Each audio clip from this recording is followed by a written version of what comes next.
Hello and welcome to the Tradie Business School, the podcast where you will get an abundance of tips, some great insights and real conversations that will help you to run your trade or general contracting business way more simply, easily and enjoyably.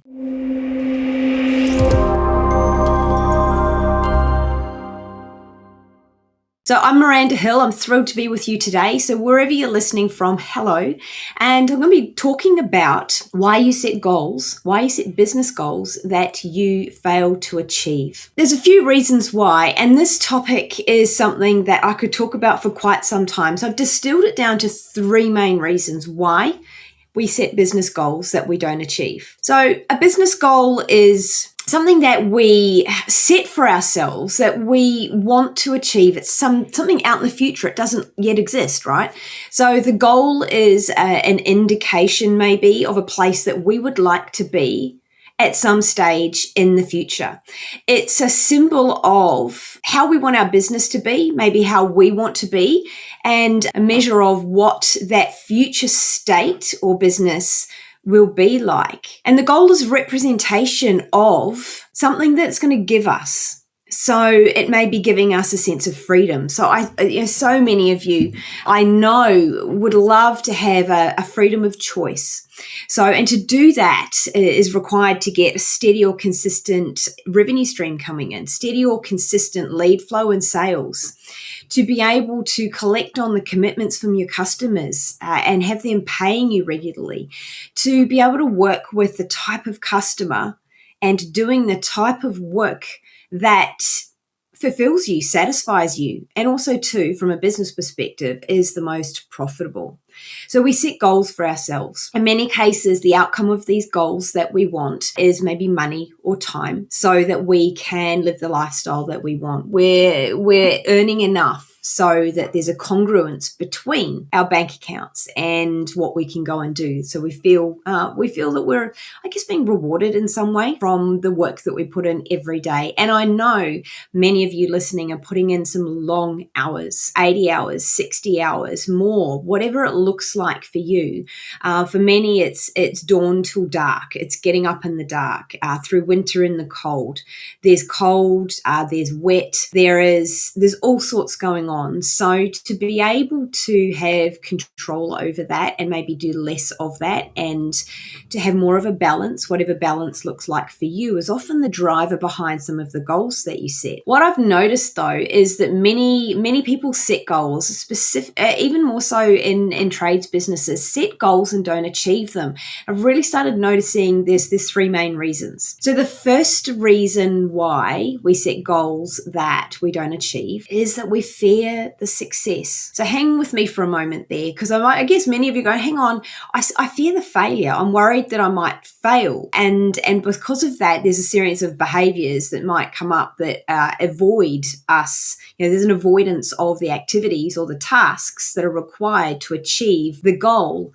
And many people, I wonder if you've noticed this or heard this, and even in others, even if you haven't said it directly yourself, is that I'm worried I'm going to fail. I'm worried about the failure. I'm concerned. So I'm going to avoid doing the task. The interesting thing is that through the avoidance of doing the thing that you know you need to do, you are in fact guaranteeing yourself a failure. So I'll say that again. So to not do the thing that you know you need to do because you're worried about failing at it, you are guaranteeing yourself of failure. So it's not the failure you're worried about. It's really the fear of success. Just try that on for size for a moment. I'll give you an example. Maybe the task that you need to do is around maybe doing some cold calling or picking up the phone and doing some calls to generate more leads for your business. And you avoid doing it because your fear is around, well, I might fail. I might not be able to have a decent conversation. I might embarrass myself. I don't know quite what to say. What if they say no? All of those things. There's a lot of fear that comes up in picking up the phone to make a cold call, a sales call. Yet really probably what is playing out is the fear of success. So what will it mean for you to make all of those sales, to be successful? Just try that on. This may or may not be true. Of course, there's always going to be an exception to this rule. And this example might not apply directly to you. And if it doesn't, that's okay. What I'd like you to do is notice the idea that I'm talking about. And you probably may be able to find an example of how it could play out for you, is maybe the revenue target that you want for your business and the activities or tasks required to drive that specific revenue target. And maybe the avoidance of those is not about the fear of failing and not achieving them, but in fact what it would mean to achieve that success. I've noticed even, a client a while ago stalled at a particular revenue. And what we discovered through some conversations was that anything above that particular revenue level would mean that he was then out performing, out earning anyone in his family system. And he'd come from a line of trades. So his father had been a builder as well and had only ever been an employee, like working for another builder. So he'd been a trade employee and had only ever earned a particular amount working this particular trade. So his beliefs were very much around time equals money and that you have to work hard for every hour to get that particular income. And he had a series of beliefs and he wasn't sure how or what it would look like for him in his life to earn more than perhaps his father or the long line of people before him. So it was a really interesting awareness level. It's like, wow, okay, who am I when I earn more than everyone else that I know?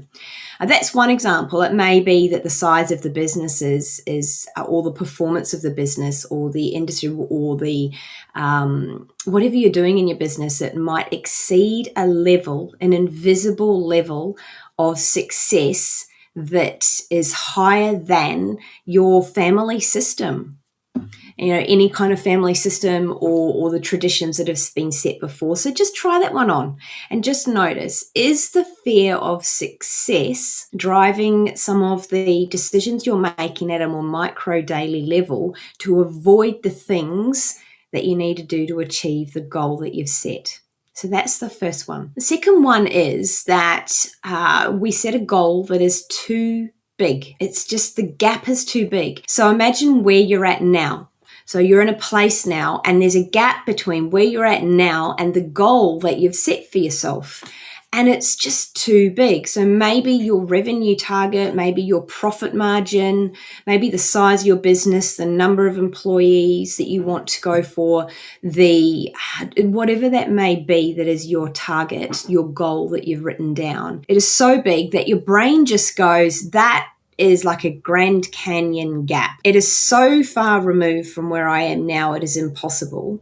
I can't even begin to see the steps to get there. And so it's just like, well, that's just too big. I'm just going to keep doing what I'm doing now. So cognitively, it's like it creates what's called a cognitive dissonance in that we just can't attach ourselves to that goal when it is too big. And the gap could be a dollar value. It could also be time. So it may be that you set yourself a target in business size that is feasible, it's realistic, and by all intents meets the SMART goal definition of being specific and measurable and achievable and realistic and has a time to it. So match all of those, yet maybe the time frame that you've put on it is so far out, say for example 5 years or 10 years to achieve something that is quite realistic, that it's like, well, I don't need to start that today. It's almost like you set yourself up to have be able to entertain the excuse of, well, these environmental things happened, or this came up in my family, or the industry change, whatever might come up for you in that big time frame is, and you know that the time frame is so big that something is going to come up. So your subconscious has almost gone, I'm going to set this really realistic goal. I'm going to trick myself that this is a great goal to have. And I'm going to set a time frame that is so far out that I'm going to have a way out of ever achieving this. And we don't start. So that's the second one. The gap is too big between where you are now and what you want to achieve. So, and I'll always say to people, have a stretch goal. And one of my catchphrases is that goals should be tightening. They should be a stretch for us, a little bit kind of scary in a way, yet they shouldn't be so far removed that it's almost like we're disconnected from them. It's like, oh, I've set this massive goal and I feel good about writing that goal down, but there's no sort of emotional nervousness or worry, or how do I describe that? What's the word I'm looking for? An excitement or an energy around achieving that goal is almost like there's nothing because it's so far out in time. Or the money is so far out it's unrealistic. So just notice if it's just written down and you're ticking boxes, oh, I feel good about that goal, or just notice whether or not you're really attached to it energetically and whether or not you think that time frame. And it's really important to know that the time frame that we set, or the financial target, there is no measure that applies to every one of us about the gap being too big. So for me, I might be able to work very, very well with a 5-year goal like that. That works for me. Whereas others, 12 months might work, or 3 years. So just notice if you say it's a 12-month goal or a 3-month goal, sorry, I'm going to say that again, a 12-month goal or a 3-year goal or a 5-year goal or 7 or 9 or 10. Just notice when you push that out, at what point you feel a disconnect in that, and then just pull it back to just before that. So I'll say that again. Just when you set the time frame for a goal, push out that time frame until you're feeling it still, you're attached to it, and then you'll notice that you just kind of disconnect from it. It becomes too far away, and then just pull it back to just within that boundary. It's a great way to look at whether or not the gap is too big, and you can apply that same thing to a financial goal as well. It's got to be a stretch, but not so the rubber band has snapped and it is so far out that it just can't, it's just not there. So the third one is an interesting one. So we set goals that are not aligned to our values. So a value is like a very deeply ingrained belief that we have in our subconscious that drives our decisions. We often take them on in our early childhood years. So I'm not going to dive into how we take on values. Just know that your values in every moment drive your decisions. They drive your friendships, your relationships, the types of role, business that you choose, whether you're an employee, all sorts of things, or choose to be a business owner. And even you probably noticed your values playing out when you've met somebody. Think going to a party or going to some networking event, or just any kind of group event, and you walk in and you meet somebody for the first time, and you immediately feel some kind of connection to them. You start chatting and you're really interested, and you think, oh, I could really enjoy another conversation with that person. On some level, what you've noticed is that you're a values match. You have some similar values. You're interested in the same things and your energy's very similar. So it's a values match. Contrast that with the person that you are, I bet every one of you right now could think of somebody that you've had a dealing with. It might be a customer, it might be somebody you've met, just somebody. Sometimes it's even a family member, because we'll often, a distant family member, we don't always have the same values. And you just don't resonate with them. You're just like, I appreciate them. However, I don't really want to seek out time to hang out with them or more conversations with them, or to the extreme of I really don't enjoy being around them and I really don't like the decisions that they make. They do not feel aligned with me. That is a values mismatch. So when we set goals that are not aligned to our values, what we're doing almost is setting a goal that is not ours. It may be, there's a big drive. I've got to grow a bigger business. I've got to grow this and hit this target and hire more people. Yet maybe that's not what you value. Maybe you value the stability of a very well-run business, which you can actually use your technical skill to stay on the tools to a point. You have enough people around you, and that's what you value. You value that just enables you to support your current lifestyle so that you can have enough of a consistent income to support your family if you have a family, or your individual lifestyle if you don't have a family. Activities that you enjoy, that's enough for you. Those are the sort of things that you value. Or it may be that you value creating a larger business, something that enables you to help others maybe by employing people so that you know you're giving them a workplace to work in that perhaps maybe you never had, or you've experienced the opposite of, and you would like to create that environment because you very much value a great culture and having people feel like they belong in a particular workplace and that they can have the best brought out in them. And neither of those is right nor wrong nor good nor bad. They just are, and everyone is different. That's what makes the world wonderful, is we're all different and we all value different things. So bringing it back to goals though, when you set a goal that is not aligned to your values, what you will often do is notice an internal resistance or a lack of motivation. You might start doing the things that you need to do to head towards that, and then you go off track. You become disinterested, and you notice you'll start heading in the direction of the things you enjoy most, which are probably more aligned to your values. So always make sure that the goals you're setting are aligned to your values that you know are going to get you to where you would like to be in life. So sometimes we might at times value things that maybe not take us in the right direction, or the direction of our future self, our future, the place we'd like to be in the future. So it's very important to notice that what the goals that you're setting are in alignment with where you'd like to head in life, and that they're in alignment with the values and the things that you believe in, that you feel aligned with.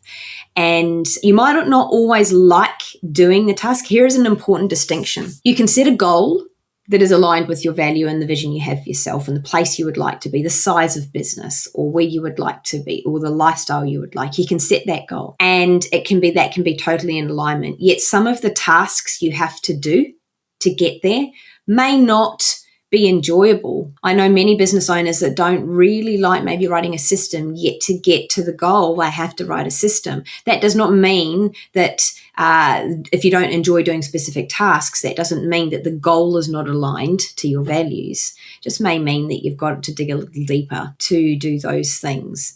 But often just notice if there's a consistent pattern of setting goals that you don't achieve, that maybe it's not aligned to yourself. So there we have it. Those are the three reasons. There are other ones, but those are one of the three main reasons I've noticed playing out a lot, specifically for trades businesses, because there's very much a drive for you to grow your business, to make decisions, a drive and a need, a requirement to make and set goals for your business growth. And so to recap on those, the first one is the fear of success. So to notice that, are you in fact fearing the success that you are going after in some way? And by fear, it doesn't mean that you're scared of it or overly worried about it. It may just be that there are more subtle behaviors playing out that you disguise as the fear of failure. So just explore that and just notice that. The second is that the gap is too big. So the gap between where you are now and the goal you've set is just too big. And the two examples I shared with that one might be a financial target or goal that you set for yourself, being so far away from where you're at now, or your income that you're earning now, or time. Have you set yourself something that's quite realistic to achieve, yet put a ridiculously long timeline on it, so that you're almost setting yourself up to fail because anything could happen in the meantime? And it also gives you an excuse to not take action today because, well, you've got a lot of time to get there. And the third is that the goal you set is just not aligned to your values and what matters to you most. And so you stay on course for a little while and you go off course all of the time. There's a kind of a lack of motivation to get there, that you don't feel that internal burning and drive. And when you do some things, you just feel, sometimes it's even like an ickiness or a not rightness about what you're doing. And I did make the distinction that is not to be mistaken for not enjoying a particular task that you're doing, because there will be things that you have to do to get to your goal that you don't enjoy doing, because maybe they're just boring or they're just not the thing that you like doing. And in business, we have to wear many, many hats and do things that we don't always like to do. doesn't mean that the goal we're going for is not aligned. But you'll know when overall the goal that you've set for yourself may not be aligned. So there we have it.